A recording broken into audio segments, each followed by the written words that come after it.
বিসমিল্লাহির রহমানির রহিম। আল্লাহ ভরসা মোটরসের পক্ষ থেকে 2015 সালের 10 বছরের কাগজ করা সহ এই ডিসকভার গাড়িটি সেল করা হবে। যদি কোনো ভাই গাড়িটি নিতে চান অবশ্যই আমার শোরুম ভিজিট করবেন। আমার ঠিকানা আল্লাহ ভরসা মোটরস, পিগনাগুরু আর সরিষাবাড়ি, জামালপুর। আসবেন, দেখবেন, ভালো লাগলে অবশ্যই আলাপ আলোচনার মাধ্যমে এই ডিসকভার গাড়িটি নিয়ে যেতে পারবেন।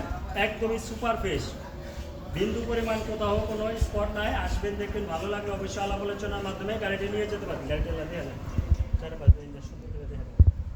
তো 10 বছরের কাগজ করা সহ যদি কোনো ভাই গাড়িটি নিতে চান অবশ্যই আমার শোরুম ভিজিট করবেন। আল্লাহ ভরসা মোটরস, পিগনাগুরু আর সরিষাবাড়ি, জামালপুর। অল্প দামের বাজেটের মধ্যে যদি কোনো ভাই ডিসকভার গাড়িটি নিতে চান একদম 67,000 টাকা, একদম 67,000 টাকার বিনিময়ে 10 বছরের কাগজ করা সহ এই ডিসকভার 100 গাড়িটি সেল করা হবে। তাই আর দেরি না করে আজই চলে আসুন আল্লাহ ভরসা মোটরস, পিগনাগুরু হাট, সরিষাবাড়ি, জামালপুর। তো সকলে ভালো থাকবেন। আল্লাহ হাফেজ।